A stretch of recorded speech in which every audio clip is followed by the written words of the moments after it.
Hello students. आज जो है नया चैप्टर स्टार्ट करेंगे, मोल कॉन्सेप्ट। तो इसमें जो है कुछ इम्पोर्टेंट टर्म्स एंड डिफिनीशन देखेंगे। सबसे पहले तो पहला टर्म्स है एटॉमिक नंबर। इसको जो है जेड से रिप्रेजेंट करते हैं, मतलब एटॉमिक नंबर का सिंबल जेड होता है। तो इसका डिफिनीशन क्या है? तो किसी भी एटम में टोटल नंबर ऑफ प्रोटॉन कितना प्रेजेंट है, वही जो है उस एटम का एटॉमिक नंबर हो जाता है। या फिर आप बोल सकते हैं total number of electron present in neutral atom. तो अगर आप इलेक्ट्रॉन से देखिएगा एटॉमिक नंबर, तो उस केस में न्यूट्रल एटम होना चाहिए। वही है, it is the number of electron oblique proton present in a neutral atom. तो अगर नंबर ऑफ प्रोटॉन किसी एटम का जितना है तो उतना ही उस एटम का एटॉमिक नंबर हो जाएगा। लेकिन इलेक्ट्रॉन के केस में नंबर ऑफ इलेक्ट्रॉन के इक्वल तभी होगा जब वो एटम न्यूट्रल हो। क्योंकि अगर न्यूट्रल एटम रहता है तो उस केस में number of proton equal to number of electron होता है। तो दोनों का वैल्यू सेम होता है न्यूट्रल एटम के लिए, इसलिए प्रोटॉन बोलिए या इलेक्ट्रॉन बोलिए, दोनों से आप एटॉमिक नंबर फाइंड आउट कर सकते हैं। मतलब किसी भी एटम में अगर 5 प्रोटॉन है तो उसका एटॉमिक नंबर 5 हो जाएगा। सिमिलरली अगर न्यूट्रल एटम में 5 इलेक्ट्रॉन है तो उसका एटॉमिक नंबर भी 5 होगा। लेकिन अगर आयन है, मतलब उससे इलेक्ट्रॉन बाहर निकाल लिया गया है, तो उस केस में आप प्रोटॉन से जाइएगा, क्योंकि प्रोटॉन का अमाउंट कभी चेंज नहीं होता, प्रोटॉन का नंबर फिक्स रहता है। प्रोटॉन को एटम से बाहर नहीं निकाला जाता है, तो ये हमेशा फिक्स रहेगा। तो जैसे आपके पास कोई एटम है, ठीक है, तो अगर वो न्यूट्रल है तब तो उसका इलेक्ट्रॉन और प्रोटॉन सेम है। लेकिन अगर ये एक इलेक्ट्रॉन रिलीज कर दिया तो एक प्लस आयन हो जाएगा एक इलेक्ट्रॉन रिलीज करने के बाद। तो इस केस में एक इलेक्ट्रॉन तो कम गया, लेकिन प्रोटॉन तो उतना ही रहेगा। तो ये जो केटायन है, तो इसमें आप नंबर ऑफ इलेक्ट्रॉन से एटॉमिक नंबर फाइंड आउट नहीं कर सकते हैं, तो आपको प्रोटॉन को ही काउंट करना पड़ेगा। तो यहाँ पे ए जो है उसमें नंबर ऑफ प्रोटॉन से बताइएगा, नहीं तो इसमें जितना इलेक्ट्रॉन है उसमें +1 कर दीजिए, क्योंकि एक इलेक्ट्रॉन निकालने के बाद पॉजिटिव बनता है। अगर 2 इलेक्ट्रॉन निकालते तो जितना नंबर ऑफ इलेक्ट्रॉन है उसमें +2 कर दीजिएगा तो एटॉमिक नंबर आ जाएगा। सिमिलरली अगर ये एक इलेक्ट्रॉन एक्सेप्ट करता है तो ए माइनस आयन बनेगा। तो इस केस में एटॉमिक नंबर निकालने के लिए क्या करना पड़ेगा? न्यूट्रल एटम में कितना इलेक्ट्रॉन है, तो देखिए एक इलेक्ट्रॉन एक्सेप्ट करने के बाद जो इलेक्ट्रॉन रहेगा, मान लीजिए कि x इलेक्ट्रॉन है, तो उसमें -1 कर दीजिएगा, तो न्यूट्रल एटम में नंबर ऑफ इलेक्ट्रॉन आ जाएगा। या फिर नंबर ऑफ प्रोटॉन जो है, ये न्यूट्रल एटम में जितना नंबर ऑफ इलेक्ट्रॉन है उतना ही होगा, तो उससे आप एटॉमिक नंबर फाइंड आउट कर सकते हैं। तो किसी भी एटम का एटॉमिक नंबर निकालने के लिए उसमें नंबर ऑफ प्रोटॉन देखिए, ज्यादा बेटर है, क्योंकि प्रोटॉन का अमाउंट फिक्स रहता है, केटायन हो एनायन हो या कुछ भी हो, लेकिन इलेक्ट्रॉन चेंज होते रहता है। अगर केटायन है तो उससे इलेक्ट्रॉन रिमूव किया गया है। अब चार्ज 2 प्लस है तो 2 इलेक्ट्रॉन रिमूव किया गया है। अगर चार्ज माइनस है मतलब ये इलेक्ट्रॉन एक्सेप्ट किया है, तो एक इलेक्ट्रॉन ज्यादा हो जाएगा, मतलब उसमें माइनस करना पड़ेगा एटॉमिक नंबर फाइंड आउट करने के लिए। इसके बाद मास नंबर। तो मास नंबर को ए से रिप्रेजेंट करते हैं, मतलब ए सिंबल है मास नंबर का, या फिर इसको एटॉमिक मास भी बोलते हैं। ठीक है, तो ये होता क्या है? एटॉमिक मास जो है ये होता है sum of total number of proton and neutron in an atom is called mass number. तो किसी भी एटम में total number of proton plus neutron कितना है, यही आपका मास नंबर हो जाएगा। एक्चुअली में क्या होता है कि इलेक्ट्रॉन जो है इसका मास बहुत ही कम होता है, नेग्लिजिबल होता है, तो इसका मास कंसीडर नहीं करेंगे। और प्रोटॉन और न्यूट्रॉन का मास जो है वो 1 AMU के अप्रोक्स होता है, वो हम लोग आगे लेक्चर में देखेंगे इसी चैप्टर में। तो अगर मान लीजिए आपके पास x नंबर ऑफ प्रोटॉन है, तो x नंबर ऑफ प्रोटॉन के कारण मास हो जाएगा x AMU, और y नंबर ऑफ न्यूट्रॉन है तो y नंबर ऑफ न्यूट्रॉन के कारण मास हो जाएगा y AMU। तो टोटल प्रोटॉन प्लस न्यूट्रॉन कितना है? x plus Y. इसके लिए मास हो रहा है x, मतलब प्रोटॉन के कारण x AMU और न्यूट्रॉन के कारण y AMU। तो total x plus Y AMU mass हो रहा है, और टोटल नंबर देखिए न्यूट्रॉन प्लस प्रोटॉन का x प्लस वाई है। इसको आप इस तरह से समझिए कि आपके पास एक बैग है, ठीक है, उसमें 5 kg आप कोई सब्जी रखे हैं और 5 kg कोई फल रखे हैं। अब पूछा जाए कि इस बैग का मास कितना है, तो ये टोटल 10 kg हो जाएगा। तो वही बात है, एटम के अंदर प्रोटॉन प्लस न्यूट्रॉन होता है जिसका कि मास होता है, इलेक्ट्रॉन भी होता है लेकिन इलेक्ट्रॉन का मास बहुत ही कम रहता है। मतलब आप मान लीजिए कि इस थैला में, ये जो बैग है इसमें 5-5 kg तो है, और थोड़ा मोड़ा ये जो थैला था पहले से इसमें चीनी रखा हुआ था, उसको साफ किए तो थोड़ा मोड़ा चीनी 1-2 ग्राम रह जाएगा। तो इसका वजन 10 kg ही आप मानेंगे ना, ना कि इसको बोलिएगा 10.00001 kg। तो वो जो चीनी इसमें थोड़ा मोड़ा बच गया बैग को खाली करने के बाद, तो उसको कंसीडर नहीं करेंगे। वही चीज है, इलेक्ट्रॉन मासलेस होता है तो इसका मास कंसीडर नहीं करते हैं। तो प्रोटॉन और न्यूट्रॉन के कारण जितना मास होगा वही होगा, और एक प्रोटॉन का मास लगभग 1 AMU होता है, सिमिलरली एक न्यूट्रॉन का मास भी 1 AMU होता है। तो 1 से मल्टीप्लाई करने के बाद तो कोई डिफरेंस आएगा नहीं, मतलब जितना नंबर रहेगा वही आपका मास हो जाएगा किसी भी एटम का। इसी को आप लिख सकते हैं mass number equal to number of proton plus number of neutron, या फिर इसको आप नंबर ऑफ न्यूक्लियॉन्स भी बोल सकते हैं। मतलब ये जो प्रोटॉन और न्यूट्रॉन होता है ये एटम के न्यूक्लियस में पाया जाता है, बाकी इलेक्ट्रॉन जो है वो ऑर्बिट में पाया जाता है। तो न्यूक्लियस में सिर्फ प्रोटॉन और न्यूट्रॉन रहता है। तो प्रोटॉन या न्यूट्रॉन्स को न्यूक्लियॉन्स बोलते हैं क्योंकि ये न्यूक्लियस के अंदर रहता है, तो इसलिए नंबर ऑफ न्यूक्लियॉन्स के इक्वल भी होगा। न्यूक्लियॉन्स मतलब प्रोटॉन या न्यूट्रॉन, ये न्यूक्लियॉन्स कहलाएगा। तो total number of proton plus neutron कितना है वही आपका नंबर ऑफ न्यूक्लियॉन्स हो जाएगा, क्योंकि न्यूक्लियस के अंदर प्रोटॉन और न्यूट्रॉन ही होता है। इसके बाद जो है किसी भी एलिमेंट एक्स को इस तरह से रिप्रेजेंट करते हैं, एक्स ए जेड। जेड आपका एटॉमिक नंबर हो गया, मतलब नीचे एटॉमिक नंबर रहता है और ऊपर एटॉमिक मास होता है या फिर मास नंबर होता है।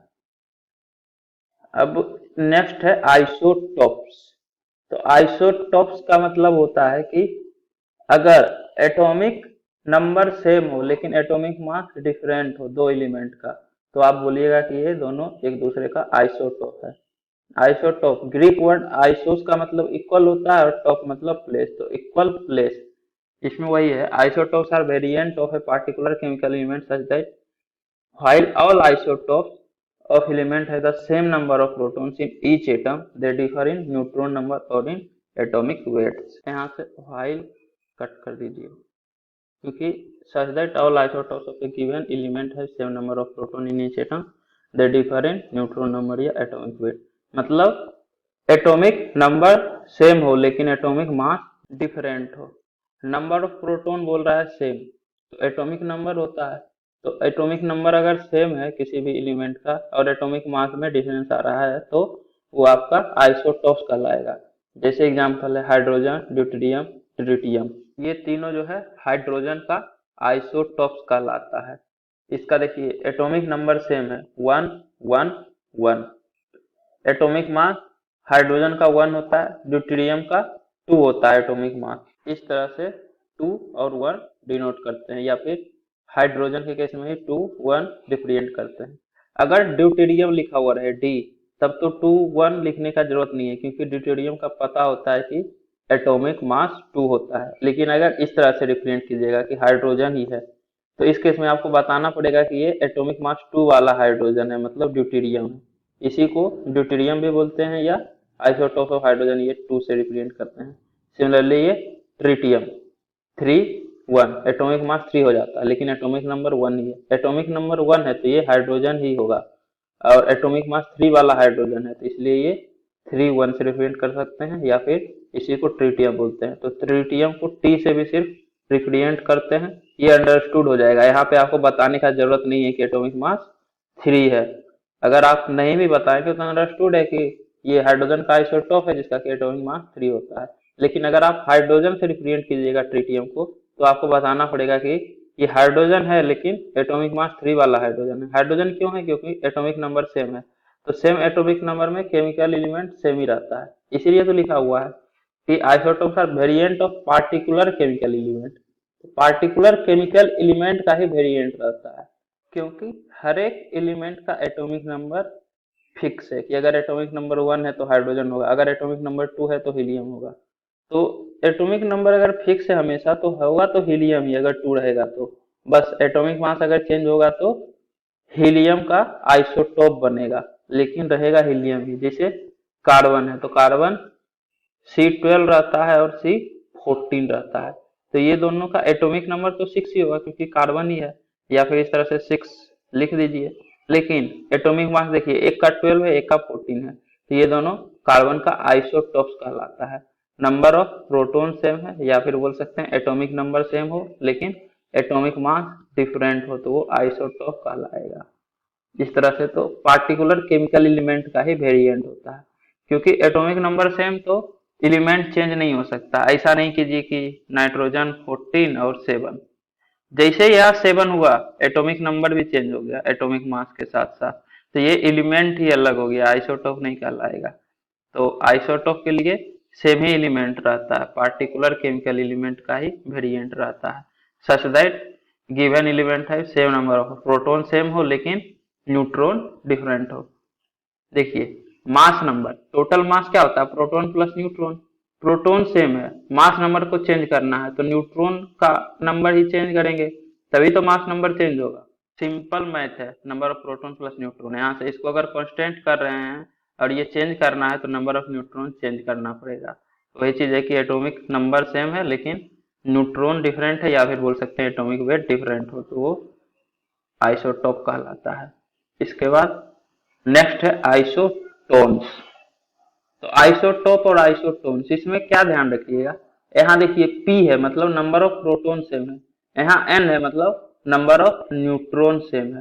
तो इस तरह से आप ध्यान रख सकते हैं। आइसोटोन्स वैसा स्पीशीज है जिसमें कि नंबर ऑफ न्यूट्रॉन सेम हो। Isotones are any of two or more species of atoms or nuclei that have same number of neutron। तो वैसा दो या दो से अधिक एटम जिसमें सेम नंबर ऑफ न्यूट्रॉन्स रहे वो आइसोटोन कहलाएगा। एटम्स बोलिए या न्यूक्लियाई बोलिए, न्यूक्लियाई मतलब न्यूक्लियस होता है। जैसे एग्जांपल है क्लोरीन और पोटेशियम। क्लोरीन आपका 17 एटॉमिक नंबर होता है और पोटेशियम का एटॉमिक नंबर 19 होता है, लेकिन पोटेशियम 39 वाला मतलब जिसका मास 39 हो, ये तो होता ही है जनरली, लेकिन क्लोरीन का जो है एटॉमिक मास 35 होता है और 37 होता है। मतलब क्लोरीन दो आइसोटोप के फॉर्म में एग्जिस्ट करता है, जिसमें 35 है वो वाला नहीं, क्योंकि 17 एटॉमिक नंबर है तो नंबर ऑफ प्रोटॉन आपका 17 हो गया, तो नंबर ऑफ न्यूट्रॉन कितना होगा 37 माइनस 17 20, क्योंकि ये जो मास नंबर होता है ये प्रोटॉन प्लस न्यूट्रॉन होता है। तो proton plus neutron equal to 37, मतलब 37 equal to 17 plus number of neutron. तो यहाँ से 37 माइनस 17 करेंगे तो नंबर ऑफ न्यूट्रॉन आ जाएगा। सिमिलरली पोटेशियम के केस में भी 39 माइनस 19, तो ये नंबर ऑफ न्यूट्रॉन होगा। तो इसमें भी 20 न्यूट्रॉन, इसमें भी 20 न्यूट्रॉन, तो ये दोनों एक दूसरे का आइसोटोन्स कहलाएगा। अगर आप क्लोरीन 35 वाला लीजिएगा तो उस केस में 35 माइनस 17 18 न्यूट्रॉन ही होगा, और पोटेशियम ये दोनों आपस में आइसोटोन्स नहीं होगा। क्यों? क्योंकि नंबर ऑफ न्यूट्रॉन सेम नहीं है इसलिए। लेकिन क्लोरीन 37 और पोटेशियम 39 तो होता ही है जनरली, तो ये दोनों एक दूसरे का आइसोटोन कहलाएगा क्योंकि दोनों में 20 नंबर ऑफ इलेक्ट्रॉन्स ही है। इसके बाद आइसोबार्स, तो ये वैसा एटम और स्पीशीज होता है जिसका कि एटॉमिक मास सेम हो लेकिन एटॉमिक नंबर डिफरेंट हो, तो ये आइसोबार्स कहलाता है। और एटम डिफरेंट है मतलब केमिकल प्रॉपर्टीज भी डिफरेंट होगा आइसोबार का। जैसे कार्बन और कार्बन, एक 12 वाला एक 14 वाला, तो C12 C14 है तो दोनों कार्बन ही, तो दोनों का केमिकल प्रॉपर्टी सेम होगा। लेकिन कार्बन 14 और नाइट्रोजन 14, नाइट्रोजन का एटॉमिक मास 14 होता है, लेकिन कार्बन का जो 14 वाला आइसोटोप है इसका भी एटॉमिक मास 14। तो इन दोनों का एटॉमिक मास सेम है लेकिन एटॉमिक नंबर डिफरेंट है, एक का 6 एक का एटॉमिक नंबर 7, तो ये दो डिफरेंट एलिमेंट है, तो ये आइसोबार्स कहलाएगा क्योंकि एटॉमिक मास सेम है एटॉमिक नंबर डिफरेंट है। सिमिलरली ये आर्गन 14 पोटेशियम 40 और कैल्शियम 40, तो इसका एटॉमिक मास तो सेम है लेकिन एटॉमिक नंबर आर्गन का 18 होता है, पोटेशियम का 19 और कैल्शियम का 20 होता है। तो यहाँ देखिए एटॉमिक मास सेम है लेकिन एटॉमिक नंबर डिफरेंट है, तो ये आइसोबार्स कहलाएगा। atoms of different element having the same atomic mass but different atomic number, since their number of electron is different, their chemical properties are different। तो इसमें number of electron different रहता है, मतलब atomic number different रहता है, जिसका chemical properties भी different होगा। क्योंकि नंबर ऑफ इलेक्ट्रॉन अगर सेम है तो सेम ही एटम रहता है, एटॉमिक नंबर सेम है, ये आइसोटोप हो रहेगा। अगर मास डिफरेंट है तो, और मास भी सेम हो गया तब तो आइडेंटिकल है ही। नेक्स्ट आइसोडाइफर, तो ये वैसा एटम रहे जिसका कि आइसोटोपिक नंबर सेम हो, उसको आइसोडाइफर्स बोलते हैं। अब ये आइसोटोपिक नंबर क्या होता है, ये जो है आइसोटोपिक एक्सेस को रिप्रेजेंट करता है। अब आइसोटोपिक एक्सेस कैसे पता चलेगा, तो ये number of neutron minus number of proton, इससे पता चलता है। क्योंकि अगर कोई एटम है तो उसमें जनरली नंबर ऑफ प्रोटॉन और नंबर ऑफ न्यूट्रॉन ये सेम रहता है, लेकिन अगर प्रोटॉन से ज्यादा हो गया न्यूट्रॉन, ऑब्वियसली होगा ही आइसोटोप के लिए। जैसे ये वाला एग्जांपल लीजिए C12 और C14, तो प्रोटॉन यहाँ 6 है, यहाँ पे भी प्रोटॉन 6 होगा, लेकिन नंबर ऑफ न्यूट्रॉन यहाँ तो 6 है, 6 प्रोटॉन 6 न्यूट्रॉन, लेकिन इस केस में 6 प्रोटॉन है तो 8 न्यूट्रॉन होगा, तभी तो 8 + 6 14 एटॉमिक मास होगा। तो इस केस में 8 न्यूट्रॉन है, 2 न्यूट्रॉन ज्यादा है, यही आइसोटोपिक एक्सेस हो गया, यहाँ पे 2 न्यूट्रॉन ज्यादा है, इसीलिए तो ये दोनों को आइसोटोप बोलते हैं। तो एक्सेस में कितना न्यूट्रॉन है, रहना चाहिए जनरली 6, लेकिन 2 न्यूट्रॉन ज्यादा है। तो कितना न्यूट्रॉन ज्यादा है, तो न्यूट्रॉन माइनस प्रोटॉन, इससे आप निकाल सकते हैं आइसोटोपिक एक्सेस। तो जिसमें आइसोटोपिक एक्सेस सेम रहे, मतलब वो आइसोडाइफर्स कहलाता है। जैसे एग्जांपल हो गया पोटेशियम 1939 एंड फ्लोरीन 919। तो इसमें देखिए 39 एटॉमिक मास है और 19 प्रोटॉन है इसमें, तो न्यूट्रॉन कितना होगा, 39 माइनस 19, 20 न्यूट्रॉन है और 19 प्रोटॉन है। फ्लोरीन 19 और 9, तो 9 एटॉमिक नंबर मतलब 9 प्रोटॉन है, तो न्यूट्रॉन कितना होगा, 19 माइनस 9 मतलब 10 न्यूट्रॉन है, तो 10 न्यूट्रॉन 9 प्रोटॉन, तो आइसोटोपिक एक्सेस होगा 1, एक न्यूट्रॉन ज्यादा है प्रोटॉन से। सिमिलरली 20 न्यूट्रॉन 19 प्रोटॉन, तो आइसोटोपिक एक्सेस होगा 1, न्यूट्रॉन माइनस प्रोटॉन, तो एक न्यूट्रॉन ज्यादा है। तो यदि 2 या 2 से अधिक एटम का आइसोटोपिक नंबर सेम हो तो वो आइसोडाइफर्स कहलाता है, तो ये आइसोडाइफर्स कहलाएगा। सिमिलरली इसी तरह नेक्स्ट एग्जांपल है यूरेनियम 92, इसका atomic mass 235, uranium 235 and thorium 231, ये दोनों आइसोडाइफर्स है। थोरियम का एटॉमिक नंबर होता है 90, तो देखिए इसमें नंबर ऑफ प्रोटॉन 92 है, तो नंबर ऑफ न्यूट्रॉन कितना होगा, 235 माइनस 92, इसका वैल्यू आएगा 143, मतलब आपके पास 143 न्यूट्रॉन है और 92 प्रोटॉन है। तो आइसोटोपिक एक्सेस कितना है, 51 न्यूट्रॉन ज्यादा है थोरियम के केस में। 231 एटॉमिक मास है और 90 एटॉमिक नंबर, तो प्रोटॉन 90 है, न्यूट्रॉन कितना होगा, 231 माइनस 90, तो ये आएगा 141। तो नंबर ऑफ न्यूट्रॉन 141 है, नंबर ऑफ प्रोटॉन 90 है। तो अब आप आइसोटोपिक एक्सेस निकाल सकते हैं, 141 माइनस 90 ये आएगा 51। सिमिलरली 143 माइनस 92, तो इसका भी आइसोटोपिक एक्सेस आएगा 51। तो देखिए आइसोटोपिक नंबर दोनों का सेम है, मतलब सेम आइसोटोपिक एक्सेस है, तो ये दोनों एक दूसरे का आइसोडाइफर्स कहलाएगा। इसको आप दूसरा तरीका इससे भी निकाल सकते हैं, atomic mass minus 2 into atomic number. Actually में देखिए न्यूट्रॉन माइनस प्रोटॉन है, तो इसमें क्या कीजिए, प्रोटॉन प्लस और माइनस कर दीजिए, प्लस प्रोटॉन और माइनस प्रोटॉन, मतलब एक बार प्लस किए एक बार माइनस किए, तो neutron plus proton atomic mass या फिर मास नंबर जेड माइनस ए माइनस 2z, ए आपका एटॉमिक मास हुआ और जेड एटॉमिक नंबर हुआ, तो neutron plus proton atomic mass minus 2 into number of proton. अब नंबर ऑफ प्रोटॉन या एटॉमिक नंबर दोनों सेम चीज है, तो जितना एटॉमिक नंबर होगा उतना ही नंबर ऑफ प्रोटॉन होगा, तो ए माइनस 2 इंटू एटॉमिक नंबर। आप इस फॉर्मूला से भी आइसोटोपिक एक्सेस निकाल सकते हैं। तो आप न्यूट्रॉन माइनस प्रोटॉन या atomic mass -2 into atomic number से निकाल सकते हैं, दोनों एक ही चीज है। इसके बाद नेक्स्ट है आइसोस्टर। तो आइसोटर्स वैसा मोलिक्यूल्स या आयंस होता है जिसमें नंबर ऑफ एटम और number of valence electron same हो। आइसोटर्स आर मोलिक्यूल्स और ions with the same number of atoms and the same number of valence electron. तो अगर सेम नंबर ऑफ एटम और same number of valence electron रहे तो वो सभी मोलिक्यूल्स या आयंस आइसोस्टर कहलाता है। Example CO2 and N2O। तो देखिए तीन atom, number of valence electron भी सेम ही होता है। कार्बन में कार्बन, नाइट्रोजन, ऑक्सीजन। तो देखिए एक ऑक्सीजन तो कॉमन है दोनों में, और इधर कार्बन ऑक्सीजन बचा, इधर दो नाइट्रोजन है। तो कार्बन में 4 वैलेंस इलेक्ट्रॉन होता है, नाइट्रोजन में 5 और ऑक्सीजन में 6। तो देखिए दो नाइट्रोजन के कारण 5 + 5 10। अब यहाँ कार्बन है तो नाइट्रोजन से एक इलेक्ट्रॉन तो कम हो गया, तो दूसरा ऑक्सीजन भी तो है, तो एक इसके कारण कमा, इसके कारण बढ़ गया, मैनेज कर दिया।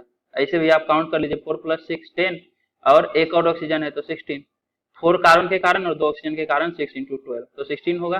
सिमिलरली N2O में 5 × 2 प्लस ये ऑक्सीजन का 16।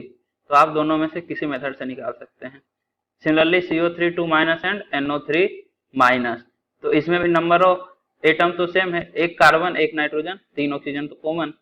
अब देखिए ऑक्सीजन के कारण तो number of valence electron same, nitrogen के कारण एक ज्यादा रहेगा कार्बन से, लेकिन ये 2 इलेक्ट्रॉन एक्सेप्ट भी तो किया हुआ है। CO3 2- जो है 2 इलेक्ट्रॉन एक्सेप्ट किया है, ये एक ही इलेक्ट्रॉन एक्सेप्ट किया है, मतलब एक इलेक्ट्रॉन ये ज्यादा एक्सेप्ट किया है, और कार्बन के कारण एक कम था नाइट्रोजन से, तो एक इलेक्ट्रॉन जो ज्यादा एक्सेप्ट किया वो नाइट्रोजन के साथ मैनेज हो जाएगा। तो नंबर ऑफ वैलेंस इलेक्ट्रॉन भी सेम है, तो ये दोनों एक दूसरे का आइसोस्टर्स कहलाता है। सिमिलरली ये तीनों नंबर ऑफ एटम सेम है और नंबर ऑफ वैलेंस इलेक्ट्रॉन भी सेम है। ऑक्सीजन में 6 रहता है, ये 2 इलेक्ट्रॉन एक्सेप्ट किया है तो 8। फ्लोरीन में 9 रहता है, सॉरी 7 रहता है, एक इलेक्ट्रॉन एक्सेप्ट किया तो ये भी 8। नाइट्रोजन में 5 रहता है, 3 इलेक्ट्रॉन एक्सेप्ट किया 3- तो 5 + 3 ये भी 8। तो तीनों में नंबर ऑफ वैलेंस इलेक्ट्रॉन भी सेम है, उसके बाद एटम भी सेम है, एक एक एटम तीनों में, तो ये तीनों एक दूसरे का आइसोटर्स कहलाएगा। Next iso electronic species. तो ऐसा स्पीशीज जिसमें कि नंबर ऑफ इलेक्ट्रॉन सेम है वो आइसो इलेक्ट्रॉनिक स्पीशीज कहलाता है। Species having same number of total electron, यहाँ वैलेंस इलेक्ट्रॉन नहीं टोटल इलेक्ट्रॉन चेक करना होगा, are called isoelectronic species. Example CO2 N2O HF H2O etc। तो देखिए कार्बन पे 6 इलेक्ट्रॉन, ऑक्सीजन पे 8 इलेक्ट्रॉन, तो CO2 में 6 + 8 × 2 टोटल 22 इलेक्ट्रॉन होगा। नाइट्रोजन के पास 7 इलेक्ट्रॉन और ऑक्सीजन के पास 8 इलेक्ट्रॉन, तो दो नाइट्रोजन 7 × 2 + 8, तो ये 14 + 8 22। तो नंबर ऑफ इलेक्ट्रॉन दोनों में सेम है, तो ये आइसो इलेक्ट्रॉनिक स्पीशीज कहलाएगा। सिमिलरली HF और H2O, तो ऑक्सीजन के कारण 8, हाइड्रोजन के कारण एक हाइड्रोजन में एक इलेक्ट्रॉन, 2 हाइड्रोजन है तो 2 तो 10 होगा। फ्लोरीन में 9 और हाइड्रोजन में एक ही हाइड्रोजन है तो +1, तो इसमें भी 10 इलेक्ट्रॉन, तो total number of electron same है, तो ये आइसो इलेक्ट्रॉनिक स्पीशीज कहलाएगा HF, H2O। इसी तरह से बहुत सारा एग्जाम्पल हो सकता है, जैसे ये वाला आपका है N3- O2- F-, ये तीनों भी आइसो इलेक्ट्रॉनिक स्पीशीज है, क्योंकि फ्लोरीन के पास 9 7 2 हाँ 9 और एक इलेक्ट्रॉन एक्सेप्ट किया तो 9 + 1 10 होगा। ऑक्सीजन के पास 8, अगर ऑक्सीजन एटम रहता तो 2- है तो 2 इलेक्ट्रॉन एक्सेप्ट किया तो +2, तो 8 + 2 10।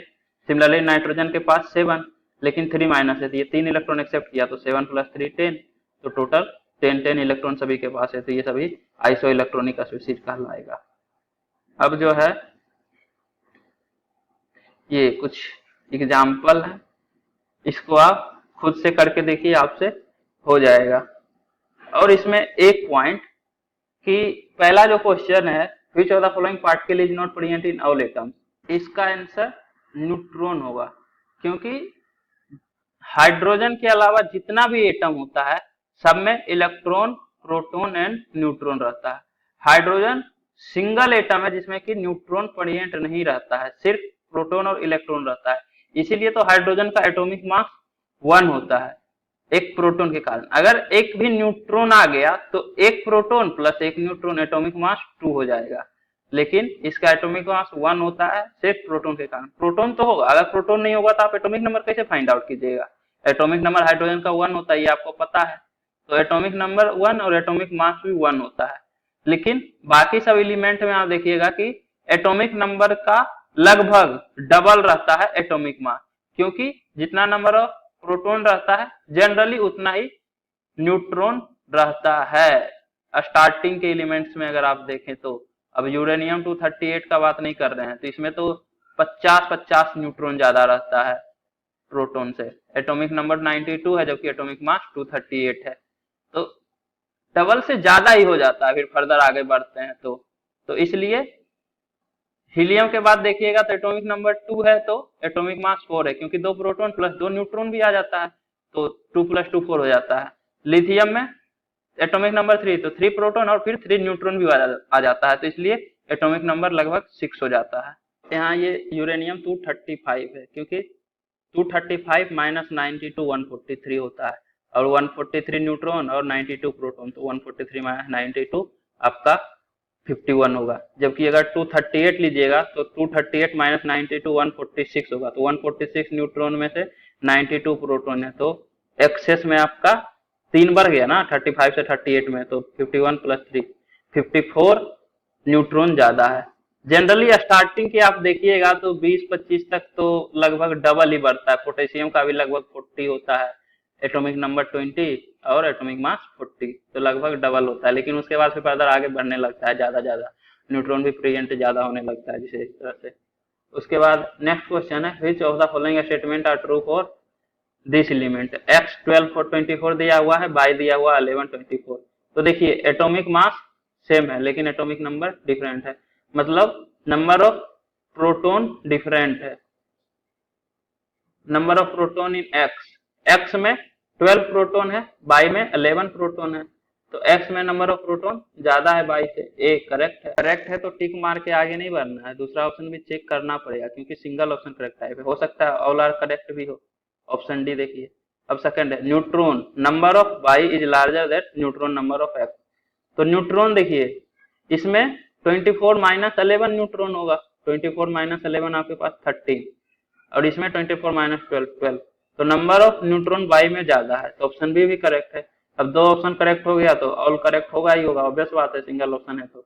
There mass number are equal, हाँ सही है, मास नंबर सेम है दोनों, न्यूट्रॉन प्लस प्रोटॉन तो सेम है ना 24 तो ऑप्शन डी करेक्ट है। Next question, which one of the following couple have same chemical properties? तो केमिकल प्रॉपर्टी सेम होने के लिए नंबर ऑफ इलेक्ट्रॉन का सेम होना जरूरी है। जैसे आपके पास 26 आयरन है, Fe2 प्लस Fe3 प्लस, तो नंबर ऑफ इलेक्ट्रॉन अगर आयरन एटम रहता तो 26 रहता, लेकिन यहाँ +2 चार्ज है, मतलब 2 इलेक्ट्रॉन रिमूव कर दिए, तो इसमें नंबर ऑफ इलेक्ट्रॉन होगा 24। यहाँ +3 चार्ज है, मतलब 3 एटम रिमूव कर दिए, तो नंबर ऑफ इलेक्ट्रॉन होगा 23।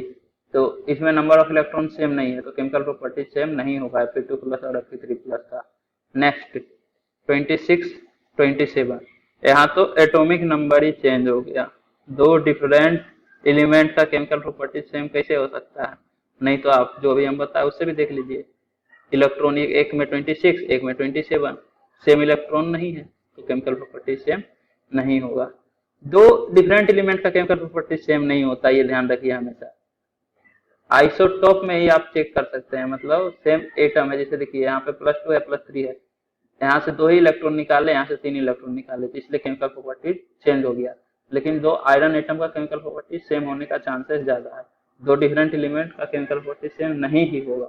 अगर किसी केस में हो रहा है तो कुछ प्रॉपर्टीज एक जैसा होगा, ऐसा नहीं है कि पूरा का पूरा प्रॉपर्टी सेम हो जाएगा। अगर पूरा प्रॉपर्टी सेम हो जाएगा तो 2 डिफरेंट एलिमेंट का कोई मतलब ही नहीं है, फिर तो दोनों सेम ही एलिमेंट हो गया एक तरह से। नेक्स्ट H2O और D2O, तो देखिए oxygen same number of electron, hydrogen का ही आइसोटोप है, तो आइसोटोप में नंबर ऑफ इलेक्ट्रॉन सेम रहता है, क्योंकि एटॉमिक नंबर सेम रहता है आइसोटोप का। एटॉमिक नंबर सेम तो नंबर ऑफ इलेक्ट्रॉन सेम, तो यहाँ पे नंबर ऑफ इलेक्ट्रॉन सेम है तो केमिकल प्रॉपर्टीज भी सेम होगा, तो ऑप्शन सी आपका करेक्ट है। नेक्स्ट क्वेश्चन है, write the nuclear symbol for an isobar of boron 12 with atomic number 6। तो आपको बोरॉन 12 का आइसोबार बताना जिसका कि एटॉमिक नंबर 6 हो। एटॉमिक नंबर 6 तो कार्बन का ही होगा, एटॉमिक नंबर फिक्स रहता है, ये चेंज नहीं होता है किसी भी एलिमेंट का। तो कार्बन 6 और बोरॉन 12 का आइसोबार है। आइसोबार में क्या होता है, आइसोबार में एटॉमिक नंबर सेम रहता है लेकिन एटॉमिक मास सेम रहता है, एटॉमिक नंबर डिफरेंस रहता है। मतलब जो कार्बन है इसका एटॉमिक मास 12 होगा, तो इसको आप इस तरह से 12 वाला कार्बन रिप्रेजेंट कर दीजिए, ये आपका आइसोबार है बोरॉन 12 का, जिसका कि एटॉमिक नंबर 6 है। Next, A nucleus with 4 protons and 8 neutron. तो 4 प्रोटॉन मतलब एटॉमिक नंबर 4 है, 8 न्यूट्रॉन, तो एटॉमिक मास होगा 8 + 4 12। तो एटॉमिक नंबर 4 कौन सा आइटम होगा, हाइड्रोजन, हीलियम, लिथियम, बेरिलियम। तो बेरिलियम, और यहाँ 12 एटॉमिक मास है तो 12 लिखिए, तो बेरिलियम होगा 4 के कारण, क्योंकि एटॉमिक नंबर किसी भी एलिमेंट का फिक्स है, ये चेंज नहीं होगा। 4 एटॉमिक नंबर है तो हमेशा बेरिलियम ही होगा एटॉमिक नंबर 4 वाला element. Is this nucleus N isotope और एन आइसोबार ऑफ बोरॉन 12। तो पूछ रहा है ये जो न्यूक्लियस है क्या ये आइसोटोप या आइसोबार है बोरॉन 12 का। तो हाँ, बोरॉन 12 एटॉमिक मास सेम है लेकिन एटॉमिक नंबर तो डिफरेंस है, बेरिलियम के बाद बोरॉन आता है, एटॉमिक नंबर 5 है। तो एटॉमिक मास सेम लेकिन एटॉमिक नंबर डिफरेंट, तो ये आइसोबार है बोरॉन 12 का, आइसोटोप नहीं होगा। आइसोटोप के लिए एटॉमिक नंबर सेम होना चाहिए, एटॉमिक मास डिफरेंट होना चाहिए। Next, A nucleus with 5 proton and 6 neutron. तो 5 प्रोटॉन बोरॉन में ही होता है, तो एटॉमिक नंबर 5 और एटॉमिक मास 6 + 5 का 11। तो इस तरह से सिंबल आप रिप्रेजेंट करिए, एटॉमिक मास और atomic number. Is this nucleus N isotope और एन आइसोबार ऑफ बोरॉन 12। तो हाँ, बोरॉन 12 का आइसोटोप रहेगा ये, क्योंकि बोरॉन है तो इसका एटॉमिक नंबर 5 ही होगा, ये फिक्स है। तो ये लिखने का जरूरत नहीं है कि हाँ एटॉमिक नंबर नहीं दिया हुआ है, हो सकता है चेंज हो जाए, ये चेंज नहीं होगा। बोरॉन एटम दे दिया मतलब एटॉमिक नंबर 5 ही होगा। एटॉमिक मास भले चेंज हो जाए तो हो जाए, एटॉमिक नंबर किसी एलिमेंट का चेंज नहीं होता है। तो दोनों में नंबर ऑफ प्रोटॉन सेम है, नंबर ऑफ इलेक्ट्रॉन सेम है, मतलब एटॉमिक नंबर सेम है लेकिन एटॉमिक मास डिफरेंट है, तो ये आइसोटोप कहलाएगा। तो इस तरह से 11 5 boron comma isotope of boron 12। उम्मीद करता हूं कि आपको ये वीडियो पसंद आई होगी। यदि आपको ये वीडियो पसंद आई है तो इसे लाइक करें, कमेंट करें और अपने दोस्तों के बीच शेयर करना ना भूलें। Thank you.